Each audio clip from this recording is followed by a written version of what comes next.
Today's lesson is Beyond the Beaches, the legacy of D-Day 80 years later. Hi, everybody. My name is Roger. And I'm Mike. And today is June 7th, which is the day after June 6th, yesterday, which marked the 80th anniversary of the D-Day invasion.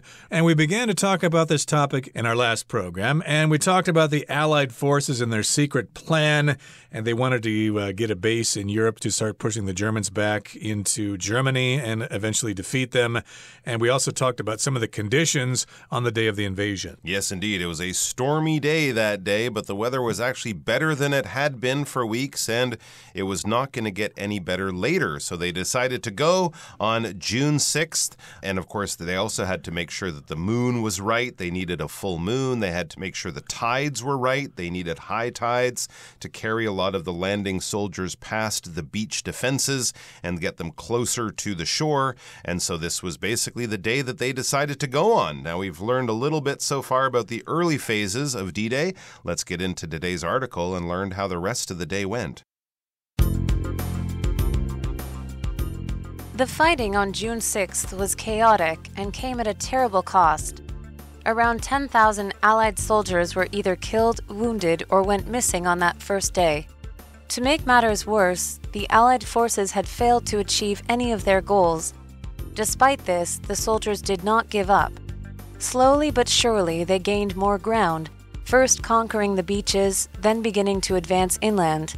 By the end of Operation Overlord on August 30th, the German army had been forced to retreat. The Allies' secret plan had succeeded.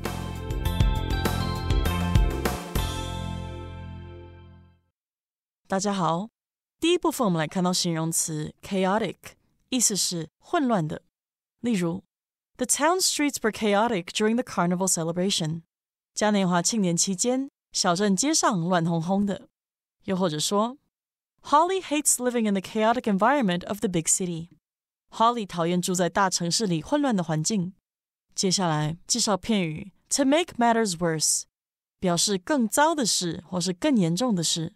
例如 The road is closed, and to make matters worse, the snow is not expected to stop until tomorrow.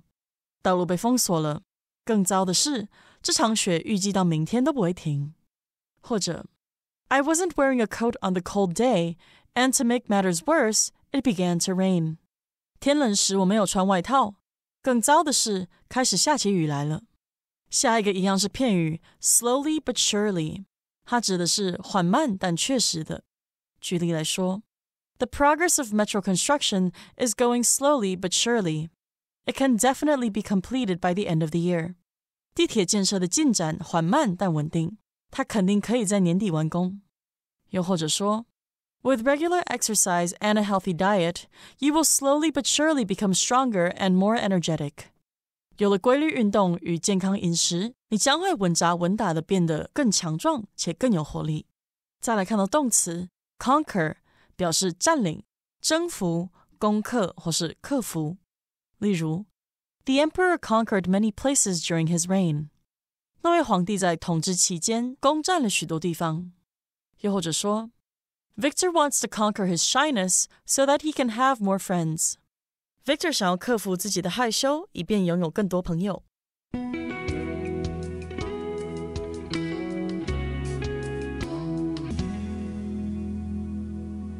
Okay, let's talk about the first part of our lesson for today. It says, the fighting on June 6th was chaotic and came at a terrible cost. So it wasn't an easy cakewalk into France or onto the beach there. The fighting was chaotic. It was confused. A lot of people didn't know what they were doing. A lot of soldiers were probably injured by friendly fire, as we call it. And the Germans, of course, probably didn't really know what was going on either. So yeah, it was chaotic, and a lot of people got killed. That invasion came at a terrible cost, which means there was a big sacrifice made in order to achieve success. That's right. And of course, a terrible cost here is not a cost in dollars and cents, it's a cost in lives, human lives. Around 10,000 Allied soldiers were either killed, wounded, or went missing on that first day. So there you go, that's the terrible cost. Although yesterday we did learn that 160,000 soldiers landed on that day or arrived in Europe on that day. So really 10,000 out of 160,000 is pretty low in terms of military attacks and things like that. But of course, it still was a terrible human cost. To make matters worse, the Allied forces had failed to achieve any of their goals. Yeah, this was a bit of a failure. They had overestimated how quickly the Allied forces, mainly British, American, Canadian forces, could move inland. And so this made matters worse. When you make matters worse, or when we use this phrase, to make matters worse, we're kind of saying, here's even more bad news. I already gave you a bit of bad news. Here's a bit more bad news just to show you how terrible the situation is. All right, so when we went to the park for our picnic, it started to rain. To make matters worse, no one had brought an umbrella, and within 5 minutes, we were all soaked to the skin. So one thing added to another thing, both of them bad, makes for an even worse situation. So they failed to achieve any of their goals. They had wanted to reach certain towns that were, a few miles inland from the beaches, but they were not able to do that. Despite this, the soldiers did not give up. Of course, they could not give up. They couldn't just swim back to England. And they had arrived on Europe generally fairly safely with most of their equipment. So it was generally a success. But yes, they didn't reach some of their goals. Slowly but surely, it says, they gained more ground, first conquering the beaches, then beginning to advance inland. And that's how often it goes. There are no rapid movements in modern warfare. You have to do things sort of step by step, steadily, or slowly but surely. It took several weeks or even a month, I think, to reach some of their key targets. But slowly but surely, over the next few days and weeks, they gained more ground. They took more ground. They advanced. They moved forward, taking French territory that the Germans had controlled, liberating those towns and villages, freeing the French people who had been under German occupation for 4 years at that point. First conquering the beaches, then beginning to advance inland. So the first day, mainly, they spent conquering the beaches. When you conquer something, you defeat the enemy, you take over, now you control that land. You are the conqueror, you have conquered the land, it is now under your control. And once they had conquered or taken over and controlled the beaches, then they began to advance inland. They advanced away from the water, away from the shoreline, away from the coast, into the center of Normandy and towards the center of France and Paris, ultimately. Now, by the end of Operation Overlord on August 30th, the German army had been forced to retreat. So this took about 3 months there, starting in June, going through July and August, and eventually Operation Overlord was a success, and the German army were retreating. If you retreat, that means you just remove yourself from the battle or from the dangerous situation. You give up, you realize that you've been beaten, so you back away and you live to fight another day. Hopefully, well, I don't want to say hopefully for the Germans there, but that's probably what they were thinking. We got to get out of here. The Allies are too strong, so we got to back up and then think of another plan to counterattack them or whatever. And at the end of the day here on August 30th, the Allies' secret plan had succeeded, although it wasn't as quick as they had hoped. No, indeed, it was not. And there was still a lot of fighting to go. The war lasted almost another year. Now that we've learned a little bit about D-Day, let's turn our attention in the rest of the article to look at some of the celebrations that will be held this year, the 80th anniversary of D-Day. I'm pretty sure there aren't many soldiers who fought in that great day left anymore, but it's still very important to remember their sacrifice, to learn about their amazing exploits, and also to celebrate the freedom that they brought to Western Europe. So we'll look at that in the middle part of our article coming up right now. In modern times, D-Day is remembered as the start of one of the most significant military campaigns ever launched. While it did not lead directly to the end of World War II, it certainly helped speed up the fall of Nazi Germany and the liberation of Europe. June 6, 2024 marks the 80th anniversary of the D-Day landings, and to commemorate this important event, French officials have arranged a 2-week-long D-Day festival.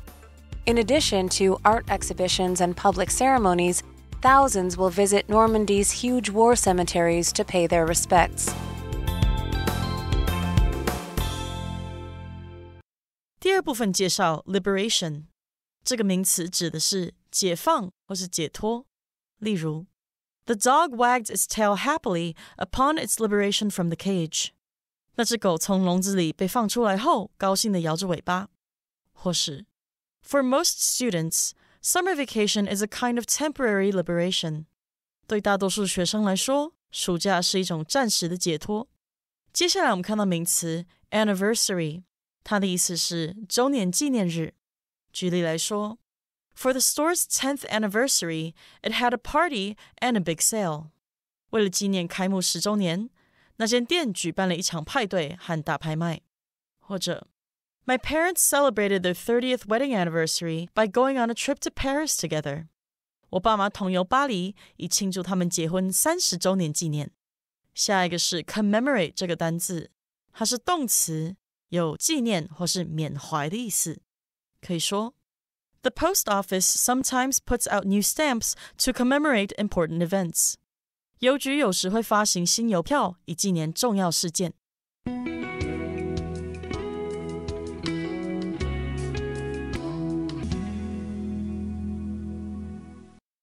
Okay, let's discuss the contents of the middle part of our article for today. In modern times, up to the present, D-Day is remembered as the start of one of the most significant military campaigns ever launched.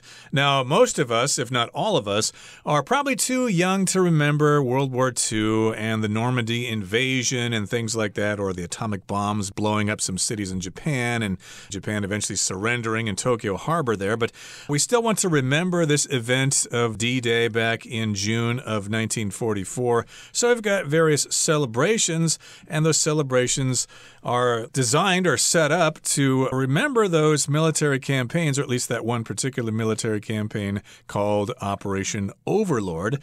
And if we got a military campaign, we've just got a series of events and actions taken by various forces to achieve their goals. So again, this was a military campaign for the Allies to actually get a foothold in France and start pushing the Germans back to the German homeland. Exactly. There you go. We could also have a political campaign. If you're running for office and an election is coming up, you will get a bunch of workers, volunteers to help you out. You will make posters and signs and t-shirts and make speeches and travel around and do interviews. This organized effort by many people is focused on getting one person elected to government, to president, to mayor, whatever it is. And an advertising campaign, you have a company and it puts together a whole bunch of different activities, a whole bunch of different material from TV ads to posters on the subway, and this is to get people to buy products. This is the advertising campaign. We have a new product. It launches in a few months. We got to get people really interested and excited so they'll go out and buy it. And yes, when you begin a campaign, you could use the word to launch. Launch is often used for rockets or for boats. When a rocket blasts off from the Earth and heads towards space, it is being launched. When a boat has finished being built, or the basic body or hull of the boat has been built, and then you push it into the water to float, you are launching that boat. And in the same way, when you have this big organized effort, this big campaign, and it kicks off or it begins, you launch it. So D-Day, or the invasion of Western Europe, was launched on June 6th, 1944. And that's why we remember that day to this day. Okay, it goes on to say, while it did not lead directly to the end of World War II, it certainly helped speed up the fall of Nazi Germany and the liberation of Europe. Okay, so of course, lots of people were probably hoping that this invasion would put an end to World War II right then and there, but it did not lead directly to the end of World War II. The Germans were not going to give up so easily, and the war dragged on for another year. But it still helped speed up the fall of Nazi Germany. It was a good start. We oftentimes refer to Germany at this time of their history as Nazi Germany because they were controlled by the Nazis. Germans are otherwise pretty cool, laid-back people, pretty hard-working. They have great products, but back at the time, they were controlled by the Nazis, and they had no choice but to play along. Of course, we wanted to get rid of the Nazi and, of course, their infamous leader, Adolf Hitler. And also, they were focused on the liberation of Europe because Nazi Germany at that time had invaded and was occupying much of Europe. So the liberation of Europe was one of the main goals of the war. When you liberate something, you make it free. It was not free before. It was a slave. It was being controlled by other people. It was being dominated by other people. It didn't have the freedom to choose. And if you come in and do things and bring about a great political change, lock up all the evil, terrible leaders and let the people have their own votes, their own voice, their own freedoms, then you have engaged in the liberation of a country or a people. You have set them free from being under the control of others. June 6th, 2024, this year, marks the 80th anniversary of the D-Day landings. And to commemorate this important event, French officials have arranged a 2-week-long D-Day festival. Wow, that's very interesting. So they're doing something extra special this year. It's the 80th anniversary of the landings, 80 years since June 6, 1944. And when you have an annual celebration of an important event or day or moment, it is an anniversary. You could think of your birthday as the anniversary of the day you were born. We have a different word for those anniversaries, but a wedding anniversary is the birthday of your marriage, I guess you could say. It's the yearly celebration that you might have with your loved one for that wonderful day when you got married. And of course, there are many other anniversaries. A few years ago in 2011, it was the anniversary of the Republic of China. And we had some extra special celebrations here in Taiwan to celebrate or to commemorate that important event. And to commemorate means you just remember something and you show respect for something that happened in the past. You'll usually have some sort of ceremony. There will be marching bands or maybe some kind of speeches or things like that at a certain site. So again, they've got these commemorative celebrations going on in France, and it's going to last for 2 weeks. And it goes on to say, in addition to art exhibitions and public ceremonies, thousands will visit Normandy's large war cemeteries, or their huge war cemeteries, to pay their respects. So again, we've got art exhibitions, public ceremonies, as I said, and lots of people will go there to be a part of history. They're going to check out those big war cemeteries, which is a place where they bury dead people. And of course, a lot of the soldiers were buried in French soil there. And maybe you have an ancestor or a relative who was killed in the D-Day invasion, so you might want to go there and find their grave and pay your respects. Yeah, it would be a wonderful thing to do. You saw these cemeteries, these graveyards, in, of course, the famous Saving Private Ryan film. I think it opens and closes in one of the most famous cemeteries there, overlooking the beach at Omaha Beach in Normandy. And that is, of course, where the main character pays his respects. When you pay your respects, you're sort of honoring someone for what they have done. Usually, in that case, this person has probably died. So if you're going to do tomb sweeping, I guess you could say every year, Taiwanese families pay their respects to their ancestors by cleaning up their graves. All right, we have a little bit to go, so let's listen to the final part of today's article. This moment is not just a time to remember the sacrifice of those brave soldiers. It is also a time to celebrate their lasting legacy of peace and freedom.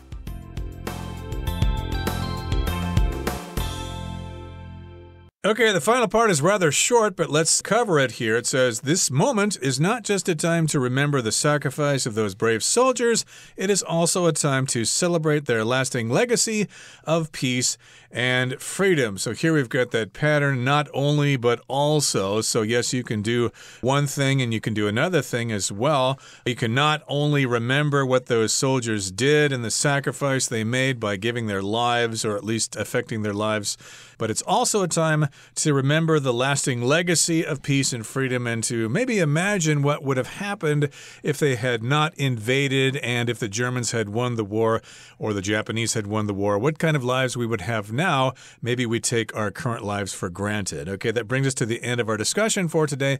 Here comes our Chinese teacher.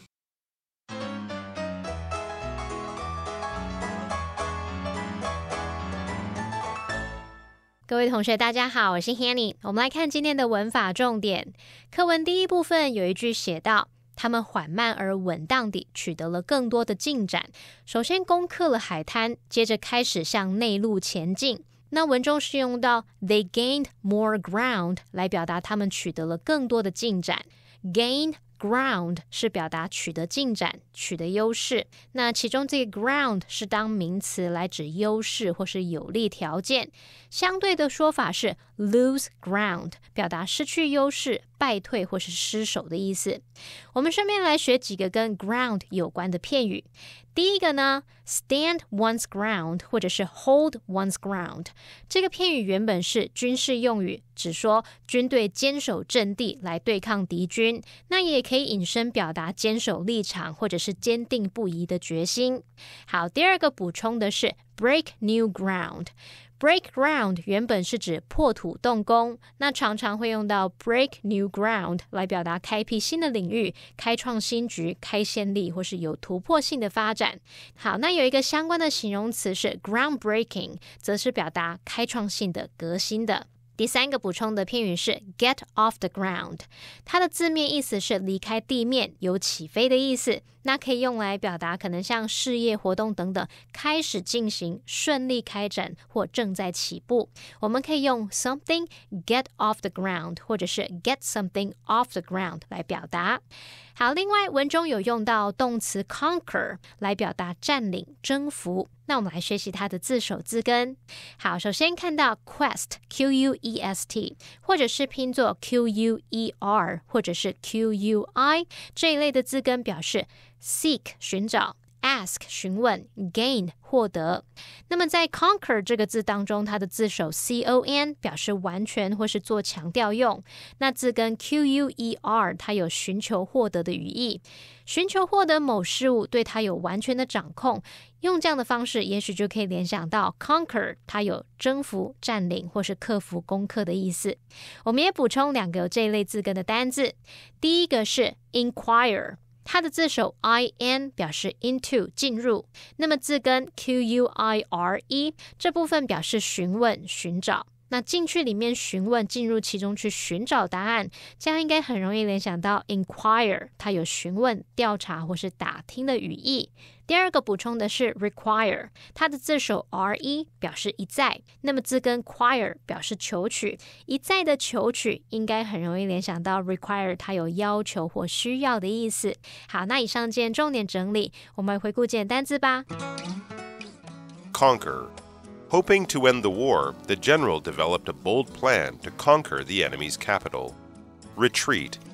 When the enemy attacked their position, the soldiers were forced to retreat. Campaign. The army's leaders designed a complex campaign to destroy the supply lines of the opposing army.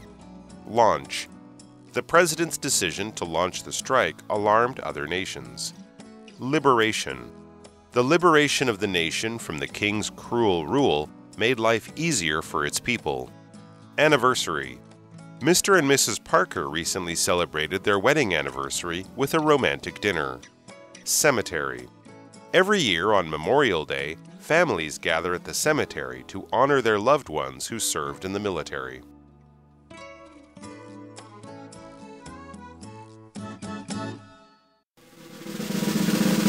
Discussion Starter starts now! Here's our discussion starter for today. The question is, what do you think would have happened if the Allies' D-Day plan had not succeeded? If the D-Day invasion had failed, I think that the war would have gone on for many more years. I mean, the Russians could have quit the war because they felt they were fighting without any help, and who knows, yes, Nazi Germany, I should say, could still be dominating Europe. This is one of the great what-if questions that historians love to talk about. There's lots of movies to that effect as well, but I believe that a lack of success would have resulted in a kind of complicated situation in Europe and the rest of the world. The Germans probably would have won the war, and the Japanese would have won the war out here in Asia, so there would have been lots of things in our lives that would have been affected, and I guess maybe the state of Israel would not have been established because of that possible result, but who knows what would have happened. It's a good topic for discussion amongst yourselves. Well, that brings us to the end of another edition of our program, and please make sure you join us again next time. From all of us here, I am Mike. I am Roger. See you next time.